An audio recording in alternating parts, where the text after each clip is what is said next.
الحمدللہ رب العالمین والصلاة والسلام علی سید المرسلین وعلی آلہ وصحبہ اجمعین۔ دوستو بھائیو، جدھر دیکھو ادھر کرونا کی وجہ سے ہندوستان میں موتوں کی کثرت، اور جدھر دیکھیں ادھر لوگ نماز جنازہ بھی نہیں پڑھ رہے ہیں بلکہ ایسے ہی دفن کر رہے ہیں۔ یہ بہت بڑی غلط بات ہے، کیونکہ نماز جنازہ فرض کفایہ ہے اور ہر مسلمان کو پڑھنا چاہیے، جو بھی جن کے متعلقین ہیں۔ اور کچھ لوگ خبریں ملتی ہیں کہ نماز جنازہ بھی نہیں پڑھی ہے اور نہ ہی ان کو غسل دیا ہے، بس ایسے لے جا کے دفن کر دیتے ہیں۔ یہ بہت غلط بات ہے۔ نماز جنازہ پڑھنے کا صحیح طریقہ اور مدلل طریقہ آپ کے سامنے پیش کرتا ہوں۔ سب سے پہلے آدمی نماز جنازہ کے لیے وضو بنائے، وہ بغیر وضو کے کوئی بھی نماز درست نہیں ہے، جیسا کہ رسول اللہ نے فرمایا لا تقبل صلاۃ بغیر طہور، وضو کے بغیر کوئی نماز نہیں ہوتی ہے، اور یہ صحیح مسلم کی حدیث ہے، صحیح بخاری کے اندر بھی موجود ہے۔ اور دوسری بات یہ کہ تمام نماز کے شرائط اس کے اندر ہونی چاہیے، جیسے اللہ کے نبی نے فرمایا صلوا کما رأیتمونی اصلی، نماز اس طرح سے پڑھو جیسے مجھے پڑھتے دیکھا ہے، صحیح بخاری کی حدیث ہے۔ نمبر 3 ہے کہ قبلہ رخ کھڑے ہو کے نماز جنازہ پڑھنا چاہیے، اور اللہ کے نبی صلی اللہ علیہ وسلم نے ہمیں جو نماز کا جو طریقہ بتایا، ہر نماز قبلے کی طرف رخ کر کے پڑھنا لازم ہے۔ نمبر 4 تکبیرات، اللہ اکبر کہیں یعنی تکبیر تحریمہ، اور اس کے بعد اور تکبیرات ہیں، اور جیسا کہ تمام کتب حدیث کے اندر موجود ہے۔ نمبر 5 تکبیر کے ساتھ رفع یدین کرنا، یعنی نماز میں جس طرح سے ہم رفع یدین کرتے ہیں ویسے ہی تکبیر کے ساتھ میں رفع یدین کرنا چاہیے۔ حضرت نافع سے مروی ہے کان ابن عمر یرفع یدیہ فی کل تکبیرۃ علی الجنازہ، ابن ابی شیبہ میں مصنف کے اندر موجود ہے کہ آپ حضرت عبداللہ بن عمر ہر تکبیر کے ساتھ نماز جنازہ میں رفع یدین کیا کرتے تھے۔ نمبر 6 اپنا دایاں ہاتھ اپنے بائیں ذراع پر رکھیں، یعنی دونوں ہاتھوں کو ایک دوسرے کو جیسے نماز میں رکھتے ہیں ویسے ہی رکھنا چاہیے، صحیح بخاری اور امام مالک موطا کے اندر یہ موجود ہے۔ نمبر 7 دایاں ہاتھ بائیں ہاتھ پر سینے پر رکھیں، اور یہ حدیث مسند احمد میں اور اس کی سند حسن ہے، اور علامہ ابن الجوزی نے اپنی تحقیق میں اس کو بیان کیا ہے۔ نمبر 8 اعوذ باللہ السمیع العلیم من الشیطان الرجیم من حمزہ ونفخہ ونفثہ پڑھیں تکبیر تحریمہ کے بعد میں، اور یہ سنن ابو داؤد کی روایت میں موجود ہے۔ نمبر 9 بسم اللہ الرحمن الرحیم پڑھیں، اور اس کا ذکر سنن نسائی کے اندر اور ابن حبان میں موجود ہے، ابن خزیمہ میں یہ حدیث آئی ہے، اور مسند ہے، اور اسی طرح مستدرک حاکم کے اندر بھی یہ چیز موجود ہے۔ اور نمبر 10 سورہ فاتحہ پڑھیں، اور سورہ فاتحہ پڑھنے کا نماز جنازہ میں ذکر ہمیں ملتا ہے صحیح بخاری کے اندر اور مصنف عبدالرزاق میں، اور ابن الجارود نے ذکر کیا ہے کہ نماز جنازہ میں سورہ فاتحہ پڑھنا چاہیے۔ اور نمبر 11 آمین کہیں، اور سورہ فاتحہ کے بعد میں جیسا کہ اس کا ذکر ہمیں ملتا ہے آمین کہنے کا نماز جنازہ کے اندر بھی، جیسا کہ اس کی روایت ہے سنن نسائی میں، اس کی سند صحیح ہے۔ اور نمبر 12 یہ کہ پھر بسم اللہ الرحمن الرحیم پڑھیں، اور اس کے بعد یعنی صحیح مسلم کے اندر یہ چیز موجود ہے، اور یہ صحیح ہے، امام شافعی نے کتاب الام میں اور مستدرک حاکم نے اس کو روایت کیا ہے۔ سورہ فاتحہ کے بعد دوسری ایک اور سورت پڑھیں، جیسے سورہ اخلاص کا ذکر آتا ہے، اور اس کا ذکر جیسا کہ سنن نسائی میں اور موجود ہے۔ جی سورہ فاتحہ کے ساتھ میں ایک اور سورہ پڑھنا چاہیے، سورہ اخلاص یا کوئی بھی سورہ۔ نمبر 14 تکبیر کہیں یعنی اور رفع یدین کریں، اور یہ اس کا ثبوت ہمیں صحیح بخاری اور صحیح مسلم میں اور ابن ابی شیبہ میں، اور اس کی سند عبداللہ بن عمر سے مروی ہے۔ اور دوسری تکبیر کے بعد میں نمبر 15 یہ کہ نبی کریم صلی اللہ علیہ وسلم پر درود پڑھنا ہے۔ اللہم صلی علی محمد وعلی آل محمد کما صلیت علی ابراہیم وعلی آل ابراہیم انک حمید مجید، اللہم بارک علی محمد وعلی آل محمد کما بارکت علی ابراہیم وعلی آل ابراہیم انک حمید مجید۔ تکبیر، پھر اس کے بعد تکبیر کہیں تیسری تکبیر، اور اس کے بعد میں رفع یدین کریں، اور اس کے بعد پھر چند مسنون دعائیں جو میت کے لیے پڑھی جاتی ہیں ان کو پڑھنا چاہیے۔ نمبر 17 یہ ہے کہ جیسا کہ ابھی آپ کے سامنے بتایا کہ تیسری تکبیر کے بعد میں میت کے لیے خالص طور پر دعا کریں اخلاص کے ساتھ، اور یہ دعائیں جیسا کہ کچھ دعائیں آپ کے سامنے سنائی جا رہی ہیں، آپ اس کو سن کے یاد کر لیں۔ اللہم اغفر لحینا و میتنا و شاہدنا و غائبنا وصغيرنا وكبيرنا وذكرنا وأنثانا. اللهم من أحييته منا فأحيه على الإسلام ومن توفيته منا فتوفه على الإيمان. یہ حدیث جو کہ نبی کریم صلی اللہ علیہ وسلم سے صحیح سند کے ساتھ میں مروی ہے، اور ترمذی کے اندر اور سنن ابو داؤد کے اندر یہ حدیث آئی ہے. اب اس کے بعد دوسری حدیث ہے جو دعا آئی ہے صحیح مسلم کے اندر، جیسا کہ رسول اللہ صلی اللہ علیہ وسلم یہ دعا پڑھتے تھے: اللہم اغفر لہ وارحمہ وعافیہ وعاف عنہ واکرم نزلہ ووسع مدخلہ واغسلہ بالماء والثلج والبرد ونقه من الخطايا كما نقيت الثوب الأبيض من الدنس وأبدله دارا خيرا من داره وأهلا خيرا من أهله وزوجا خيرا من زوجه وأدخله الجنة وأعذه من عذاب القبر ومن عذاب النار. صحیح مسلم کی حدیث ہے. اور تیسری دعا ہے: اللہم ان فلان ابن فلان فی ذمتک وحبل جوارک فاعذہ من فتنة القبر وعذاب النار وانت اہل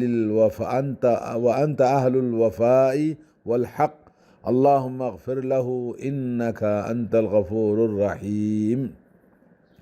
یہ سنن ابو داؤد میں اور ابن المنذر نے روایت کیا ہے.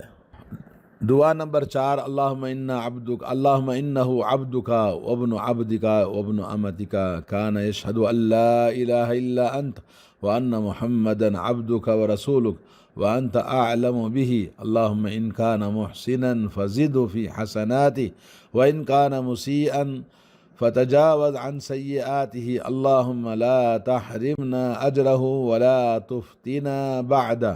یہ حدیث امام مالک نے ابو ہریرہ رضی اللہ تعالیٰ عنہ سے موقوفاً روایت کیا ہے. اور اس کے بعد اللہم اعذہ من عذاب القبر یہ لفظ بھی آتا ہے.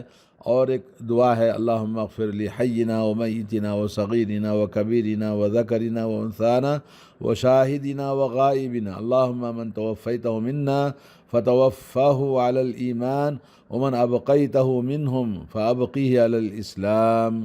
یہ دعا ابن ابی شیبہ نے مصنف میں روایت کیا ہے، اور اس کے راوی ہیں عبداللہ بن سلام رضی اللہ تعالیٰ عنہ، مگر سند موقوف ہے اور حسن ہے.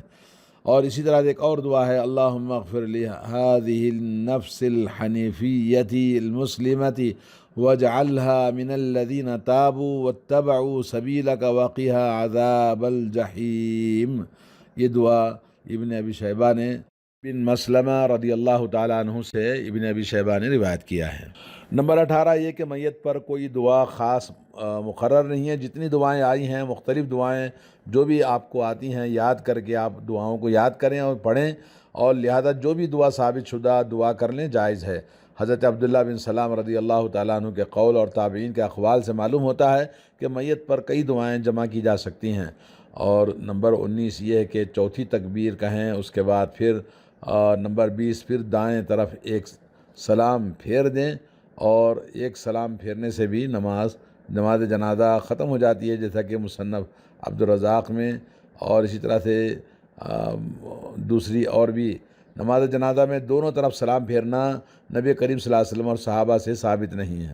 شیخ البانی رحمۃ اللہ علیہ نے احکام الجنائز میں نماز جنازہ میں دونوں طرف سلام والی روایت لکھ کر اسے حسن قرار دیا ہے، لیکن اس کی سند دو وجہ سے ضعیف ہے. حماد ابن ابی سلیمان مختلط ہیں، اور یہ روایت قبل از اختلاط نہیں ہے، اور حماد مذکور مدلس ہیں، دیکھیے طبقات المدلسین میں. اور ایک روایت معنن ہے.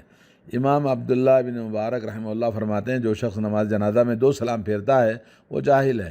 یعنی یہ مسائل ابو داؤد میں امام احمد سے انہوں نے بیان کیا ہے. مطلب یہ کہ ایک طرف سلام پھیریں، اور 2 طرف، بعض علماء نے کہا کہ 2 طرف بھی سلام پھیرا جا سکتا ہے. نماز جنازہ کی کچھ مسائل یہ ہے کہ نماز جنازہ نمبر 1 5 تکبیروں کو 6 تکبیروں کا بھی ذکر آتا ہے، جیسا کہ بعض صحیح مسلم اور دوسری روایتوں میں، لیکن 4 تکبیریں بہتر ہیں، کیونکہ کئی سندوں سے صحابہ سے ثابت ہے، جیسے بخاری صحیح مسلم کی روایت ہے. حضرت عمر بن خطاب رضی اللہ تعالیٰ عنہ نے لوگوں کو 4 تکبیروں پر جمع کیا تھا، اور اگر جنازہ پڑھنے والا بھول کر 3 تکبیریں کہہ کر سلام پھیر دے تو جنازہ ہو گیا اور دوبارہ پڑھنے کی ضرورت نہیں ہے. جیسا کہ حضرت انس رضی اللہ تعالیٰ عنہ جنازے پر 3 تکبیریں کہیں اور سلام پھیر کر چلے گئے، مصنف ابی شیبہ میں۔ نمبر 2 یہ کہ جس مسلمان میت کا جنازہ 40 ایسے صحیح العقیدہ آدمی نماز پڑھیں جنہوں نے اللہ کے ساتھ کوئی شرک نہ کیا ہو، تو اللہ تعالیٰ اس میت کے بارے میں ان کی سفارش قبول فرماتا ہے، یعنی ان کی نماز جنازہ، ان کی دعائیں اس کے حق میں قبول ہوتی ہیں۔ نمبر 3 یہ کہ سنن ترمذی میں حضرت ابو ہریرہ سے مروی ہے کہ رسول اللہ صلی اللہ علیہ وسلم جنازے پر آپ نے تکبیر کہے اور ہاتھوں کو اٹھایا پہلی تکبیر میں، بے شک یعنی آپ نے پہلی تکبیر میں ہی رفع دین کیا، یہ ثبوت ہے۔ اس روایت کی سند میں ابو فروہ یزید ابن سنان ضعیف ہیں۔ دوسرے راوی جو امام زہری مدلس ہیں، اور سنن دارمی میں سید عبداللہ ابن عباس رضی اللہ تعالیٰ عنہ سے مروی ہے کہ رسول اللہ صلی اللہ علیہ وسلم جنازے کی پہلی تکبیر میں رفع دین کرتے تھے، پھر دوبارہ نہیں کیا کرتے تھے۔ یہ سند بھی 2 وجہ سے ضعیف ہے۔ بہرحال رفع دین کرنا اور نہ کرنا دونوں چیزیں ثابت ہیں۔ جس نے رفع دین کیا، جیسے حضرت عبداللہ بن عمر رضی اللہ تعالیٰ عنہ کی حدیث سے ثابت ہے کہ آپ نماز جنازہ میں رفع دین کیا کرتے تھے۔ نمبر 4 نماز جنازہ سرن بھی ثابت ہے، جیسا کہ سنن نسائی میں، اور جہرن بھی ثابت ہے۔ دیکھیے سنن نسائی کے اندر یہ بھی، اس کے اندر ہمیں دلیل ملتی ہے۔ نمبر 5 نماز جنازہ میں دعائے استفتاح یعنی سبحانک اللہم و بحمدک، جس کو ثنا کہتے ہیں، پڑھنا ثابت نہیں ہے۔ سفیان ثوری اور اسحاق ابن راہوے رحمہم اللہ نے جنازے میں اس دعا کو پڑھنا ثابت نہیں ہے لکھا ہے۔ نمبر 6 نماز جنازہ میں 2 صفیں یا 3 صفیں، 3 صفوں کی فضیلت آتی ہے، اور جتنی صفیں زیادہ ہوں گی اتنا زیادہ اس کے اندر فضیلت ہے۔ نبی علیہ الصلوۃ والسلام نے نجاشی کی نماز جنازہ غائبانہ پڑھائی تو 2 صفیں بنائی تھی۔ نمبر 7 یہ کہ نبی کریم صلی اللہ علیہ وسلم کی بیٹی کو قبر میں اتارنے کے لیے حضرت ابو طلحہ انصاری رضی اللہ تعالیٰ عنہ نے اتارا تھا، صحیح بخاری کی روایت میں ہے۔ تو معلوم یہ ہوا کہ فوت شدہ عورت کی چارپائی کو غیر محرم ہاتھ لگا سکتے ہیں اور کندھا دے سکتے ہیں۔ نماز جنازہ کی اطلاع کرنا۔ نمبر 8 دینا، لوگوں کو خبر کرنا جائز ہے، جیسا کہ سنن الکبریٰ بہقی کے اندر موجود ہے۔ نمبر 9 یہ ہے کہ نبی کریم صلی اللہ علیہ وسلم نے خودکشی کرنے والے کی جنازہ نہیں پڑھا تھا، صحیح مسلم کی حدیث میں ہے۔ 10 یہ کہ اگر بچہ پیدا ہونے کے بعد مر گیا، یا مر کے پیدا ہوا 5 مہینے کے بعد تو اس بچے کی نماز جنازہ پڑھی جائے گی۔ سنن ابو داؤد میں صحیح سند کے ساتھ مروی ہے۔ امام محمد بن سیرین نے کہا کہ اگر بچہ خلقت پوری ہو جائے تو اس کی جنازہ پڑھنا چاہیے، مصنف ابن ابی شیبہ میں موجود ہے۔ اور نمبر 11 ہے کہ جوتے پاک ہوں تو جوتوں کے ساتھ فرض نماز، نوافل، سنن، جنازہ پڑھنا جائز ہے۔ بعض لوگ جنازے میں جوتے اتار دیتے ہیں، ایسی کوئی بات نہیں ہے۔ اگر جوتے پاک ہیں تو جوتوں کے ساتھ میں نماز جنازہ پڑھی جا سکتی ہے، صحیح بخاری اور دوسری احادیث صحیح مسلم کے اندر یہ موجود ہے۔ نمبر 12 ہے کہ اگر نماز جنازہ تیار ہو اور وضو کے لیے پانی نہ ملے، وضو کے لیے دقت ہو، نماز فوت ہونے کا اندیشہ ہو، تو حضرت ابراہیم نخعی، عطا بن ابی رباح اور حکم ابن عتیبہ کے نزدیک تیمم کر کے نماز جنازہ پڑھنا جائز ہے، جیسا کہ مصنف ابن ابی شیبہ میں اور اس کے ساتھ دوسری کتابوں کے اندر موجود ہے۔ ابن عباس رضی اللہ تعالیٰ عنہ فرماتے ہیں اگر تم بے وضو ہو اور جنازہ فوت ہونے کا ڈر ہو تو تیمم کر کے نماز جنازہ پڑھ لو، ابن ابی شیبہ۔ نمبر 13 کئی جنازے ایک ساتھ جمع کر کے نماز جنازہ ایک ہی سب کے لیے پڑھی جا سکتی ہے، اس میں مرد ہوں، عورت ہوں، بچے ہوں، جیسا کہ یہاں پر حرم میں پڑھا جاتا ہے، اور اس کی مصنف عبدالرزاق اور دوسری ابن ابی شیبہ میں روایتیں ملتی ہیں۔ حضرت عبداللہ بن عمر رضی اللہ تعالیٰ عنہ نے 9 آدمیوں کا جنازہ پڑھا تھا، اسے حضرت ابو ہریرہ رضی اللہ تعالیٰ عنہ، ابن عباس اور ابو سعید خدری، ابو قتادہ رضی اللہ تعالیٰ عنہ نے سنت قرار دیا ہے۔ نمبر 14 کہ خبر پر جنازہ پڑھنا جائز ہے، جیسا کہ صحیح بخاری اور صحیح مسلم میں روایت ہے۔ حدیث نمبر بخاری کی 1336 اور صحیح مسلم میں 954۔ مسند بزار میں حضرت انس بن مالک سے روایت ہے کہ نہا عن الصلاۃ بین القبور، قبروں کے درمیان نماز پڑھنے سے منع فرمایا ہے، عام نماز۔ اس حدیث میں معنیت ہے کہ مراد جنازہ نہیں ہے بلکہ عام نمازیں ہیں۔ حافظ ابن حبان نے اس مفہوم کی ایک روایت کتاب الصلاۃ میں ذکر کیا ہے۔ نبی علیہ الصلوۃ والسلام نے اس عورت کی نماز جنازہ پڑھی تھی جو مسجد میں جھاڑو دیا کرتی تھی، اور وہ انتقال ہو گئی تو صحابہ نے آپ کو بتایا نہیں، اور نبی علیہ الصلوۃ والسلام نے پھر اس کی قبر پر جا کر آپ نے نماز جنازہ پڑھی کہ اگر کسی نے نماز جنازہ میں شرکت نہیں کر سکا، جیسے کہ اولاد ہے یا کوئی عزیز ہے جو عام طور پر لیٹ ہو جاتے ہیں، آ نہیں پاتے ہیں، یا جب آئیں چاہے وقت کتنا بھی کیوں نہ ہو، لیکن جا کر ہم اس کو نماز جنازہ ان کی قبر پر ادا کر سکتے ہیں۔ نمبر 15 یہ کہ اگر میت کا جنازہ پڑھ لیا گیا ہو تو دوبارہ جنازہ جائز ہے پڑھنا، جیسا کہ حضرت عبداللہ بن عمر رضی اللہ تعالیٰ عنہما نے اپنے بھائی عاصم ابن عمر کا جنازہ 3 دن کے بعد اس کی قبر پر پڑھا۔ ابن ابی شیبہ میں یہ چیز روایت موجود ہے۔ حضرت عائشہ رضی اللہ تعالیٰ عنہ نے اپنے بھائی عبد الرحمن بن ابی بکر رضی اللہ تعالیٰ عنہ کا جنازہ قبر پر دفن ہونے کے بعد پڑھا تھا۔ مصنف عبد الرزاق اور محمد ابن سیرین جو کہ تابعی ہیں، اگر جنازہ فوت ہو جاتا ہے تو وہ دوبارہ جنازہ پڑھتے تھے اور جب قبر پر جا کر۔ نمبر 16 یہ کہ مسجد میں نماز جنازہ پڑھنا جائز ہے، جیسا کہ سہیل ابن بیضاء رضی اللہ تعالیٰ عنہ کا جنازہ رسول اللہ صلی اللہ علیہ وسلم نے مسجد میں پڑھا تھا، صحیح مسلم کی روایت ہے، اور حضرت عمر رضی اللہ تعالیٰ عنہ کا جنازہ بھی مسجد میں پڑھایا گیا تھا، اور حضرت ابو ہریرہ کی بیان کردہ حدیث من صلی علی جنازۃ فی المسجد فلیس لہ شیء، جو شخص مسجد میں جنازہ پڑھے اس کے لیے خالص مسجد کی وجہ سے کوئی چیز اجر نہیں ہے۔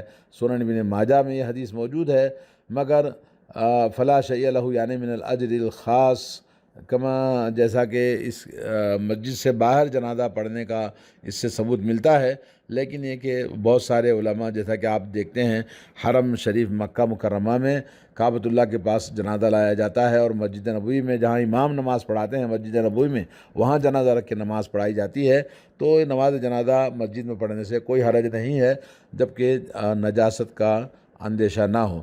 اور صرف یہ کہنا کہ مسجد میں پڑھنا جائز نہیں ہے، یہ غلط بات ہے۔ خطرہ ہے کہ نماز جنازہ پڑھنے کے لیے میت کی چارپائی اس طرح رکھیں کہ میت کا سر شمال کی طرف اور پاؤں جنوب کی طرف ہوں، اسی پر اجماع ہے۔ میت اگر مرد ہے تو امام اس کے